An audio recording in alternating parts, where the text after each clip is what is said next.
Jeshi la Polisi makao makuu lilitoa mpango wa kuhakikisha kwamba elimu inafikishwa kwa wananchi wote, elimu ya kuzuia uhalifu katika mitaa, katika kata, katika vijiji, katika tarafa.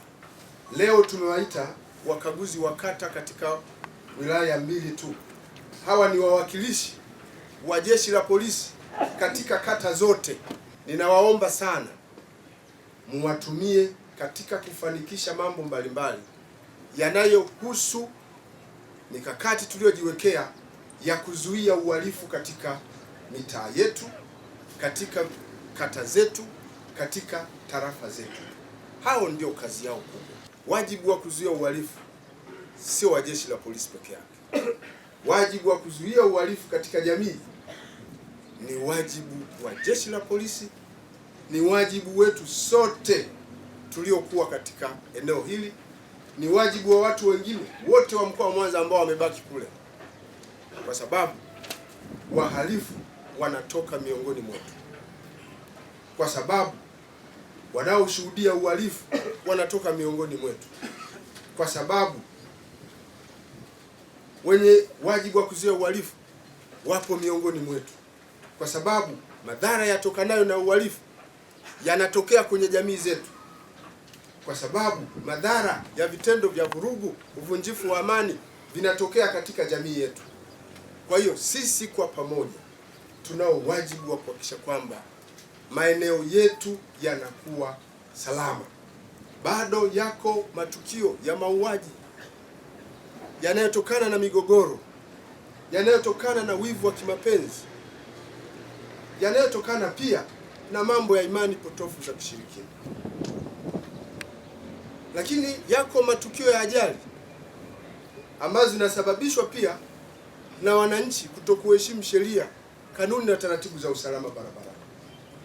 Sasa hayo yote hatuwezi kuendelea kuyafumbia macho tukaendelea kuyaacha yatokee. Lakini katika mitaa pia yako matukio yanayoashiria vitendo vya uvunjifu wa amani, vitendo vya vurugu.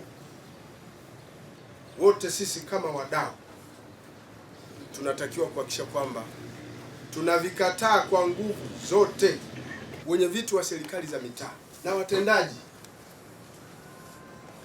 ninyi, serikali inaanzia huko kwenye mitaa, serikali inaanzia huko kwenye vijiji.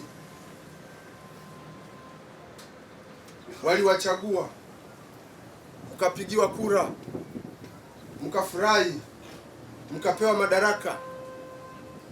Ndugu zangu, madaraka mliopata kupitia zile chaguzi zilizofanyika, yale madaraka ni mzigo. Yale madaraka mliopata ni kazi, na kazi ya kwanza kabisa ni kuhakikisha kwamba wananchi katika mtaa wako, katika kijiji chako wanakuwa salama. Nasema hivyo, tunawakumbusha pia umuhimu kwenu wa kuhakikisha kwamba mnawajua wageni wanaoingia katika mitaa, katika vijiji vyenu, katika vitongoji. Nawakumbusha kuhakikisha kwamba mnawatambua wananchi wenu na kuchukua hatua za haraka kwa wale ambao mnawabaini ni wahalifu katika mitaa, ni wahalifu katika vitongoji. Lakini kwa wale ambao mnawabaini pia sio Watanzania, watolee taarifa kwa mamlaka zinazohusika. Jeshi la Polisi tupo, idara ya uhamiaji wapo, toeni taarifa ili waweze kuchukuliwa hatua. Kuna mambo ya kuuza viwanja, tunapokea kesi nyingi sana. Migogoro kati ya mtu na mtu imetokea kwenye mitaa, ambayo ukiitizama migogoro imeanza tu na ile mihuri na zile sahihi mlizoweka wakati kiwanja kinauzwa kutoka kwa A kwenda kwa B. Tuwe waangalifu sana, tufuate taratibu zilizowekwa, tusijiingize katika mambo ambayo yanasababisha watu wagombane, yanasababisha watu wafanyiane matukio ya kihalifu kwa sababu ya migogoro hiyo ya ardhi ambayo tunakuwa tumeitengeneza sisi. Tunalo kundi la waganga wa tiba asili. Pia tunawapongeza sana kwa huduma hizo mnazotoa. Wale wanaoshiriki kwenye hizo huduma huwa wanatuambia mnatoa huduma nzuri. Tuwaeleze ukweli wateja wanaokuja mbele zenu kuhusu utatuzi wa changamoto mbalimbali walizokuwa nazo. Kama mtu anaumwa, mpe ushauri aende hospitali. Usiendelee kuchukua hela za nini? Hospitali zipo, dispensary zipo, vituo vya afya vipo, hospitali kubwa za rufaa zipo. Tuwaelekeze watu wakapate tiba. Wewe tibu kile unachokiweza tu. Ramli chonganishi naomba isiwe sehemu ya tiba yenu. Unapotaja ramli chonganishi, ukichonganisha mtu na mtu unazalisha uhalifu, si ndio? Ukichonganisha mtu na mtu unazalisha uhasama. La mwisho, kwa waganga wa tiba asili, kupitia kikao hiki tumeona pia tuwakumbushe, msiwadanganye watu. Najua ni wachache sana. Msiwadanganye watu na kuwaaminisha kwamba jeshi la polisi au vyombo vingine vya kiusalama haviwezi kuwakamata kwa madawa ya asili au mambo ya haya. Ndugu zangu, huo ni utapeli. Msishiriki kwenye mambo ya aina hiyo, kwa sababu mhalifu anafanya kosa. Ukamataji wa mhalifu tunakwenda kwa mbinu za kisayansi, atashikwa tu. Ukifanya uhalifu katika mkoa wa Mwanza utashikwa tu, hata uishi kwa waganga wa tiba asili wasio waadilifu, hata uhamie huko, hata uwape kitu gani, sisi tutakushika tu, kwa sababu ukamataji wa wahalifu ni kazi ambayo sisi jeshi la polisi tumesomea. Inafanyika kwa weledi, inafanyika kwa kufuata sheria, lakini ukamataji wa wahalifu ni professional. Wewe sio professional yako kuwaficha. Sisi lazima tufanikiwe. Ndio maana katika mkoa wa Mwanza utatenda uhalifu halafu ukasalimika. Hata tusipokushika leo, itapita wiki, tutafanya nini? Tutakushika. Utapita mwezi, utafanya nini? Utakamatwa tu. Sasa tunaomba sana muwasaidie hao wateja wenu, tusiwaaminishe na mambo kama hayo. Dionis Msenga Kamla ni katibu wa SMAUJATA kata ya Michelele. Nimepata fursa hii ya kuzungumza nawe uso kwa uso. Ni mara yangu ya kwanza, sijawahi tangu nizaliwe. Mheshimiwa, haya yalikuwa ni maua ya kwako kutoka mtaa wa Luchelele Ziwani kuja kwako. Kero ya kwangu ya kwanza naomba upokee. Luchelele Ziwani au kata ya Luchelele ni kata ambayo imebarikiwa kuwa na bandari au kuwa na kivuko cha MV Temesa. Kinatoa huduma kutoka Luchelele kwenda Irunda. Kile kivuko mpaka sasa kinajiendesha kwa kusuasua. Kuna siku kinaenda, kuna siku hakiendi. Wananchi tunashindwa kupata yale matunda kwa wakati, kwa sababu kivuko kile kimekuwa kikihujumiwa au kikiibiwa mafuta.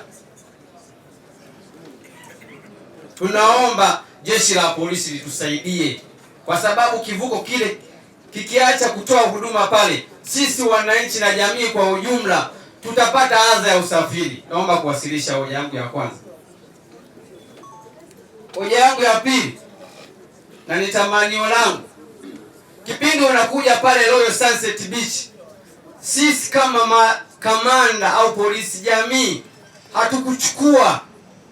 hatukuchukua chochote au mawaidha yote kutoka kwako au kauli ya kutujenga sisi polisi jamii tulioweza kukamata bidhaa haramu kutoka nchini Uganda, na wewe mwenyewe ukaweza kutia mguu wako kwa mara ya kwanza kata ya Luchelele. Naomba kupitia kikao hiki utoe neno la faraja kuniwasilishia mimi, na mimi nikawe ngazi ya kuwawasilisha wananchi wa mtaa Luchelele Ziwani. Naomba kuwasilisha kero ya wanakata ya kata ya Luchelele. Kero kubwa ni ukosefu wa kituo cha polisi. Eneo lipo, kituo cha polisi kilishaanza kujengwa muda mrefu, na tunaomba kama itawezekana kikao hiki kikawe ni chachu na mwanga ya wanakata ya Luchelele. Kituo kile endapo kikasikia kauli yako ni lini kitakamilika, wananchi wa kata ya Luchelele watajisikia faraja na wataona kwamba hawajakosea serikali kukuweka wewe kuwa mlezi wa mkoa wa Mwanza kwa ujumla. Naitwa Manaidi Omari Nasoro, ni mwenyekiti wa serikali ya mtaa Shigunga, kata ya Mandu. Mimi ninayo machache ambayo nataka niwasilishe kwako. La kwanza ni juu ya vijana ambao wamezagaa mtaani, ambao kimsingi wanafanya biashara ya mtandao. Mheshimiwa RPC, imekuwa ni changamoto sana kwa vijana ambao wametolewa mikoani. Tunaposema tunapokea wahamiaji, pengine tunaweza kusema ni haramu au ni halali. Ni vijana ambao hatutambui wametoka mikoa mbalimbali, Simiyu, wametoka Geita, wametoka Kagera, lakini wamejigubika sana katika maeneo yetu kwa kufanya biashara ya mtandao. Mheshimiwa RPC, jambo hili limekuwa ni changamoto kubwa, kwa sababu pia ukianza kuhojiana nao wanakuambia wengine ni wanafunzi ambao wanataraji kuingia form 5 na vyuo, lakini ni wanajiingiza kwenye biashara ya mtandao. Nikuombe, kama biashara hii ni halali, basi watafute wale ambao sio wanafunzi ili kuweza kuendeleza ndoto zao za kimaisha.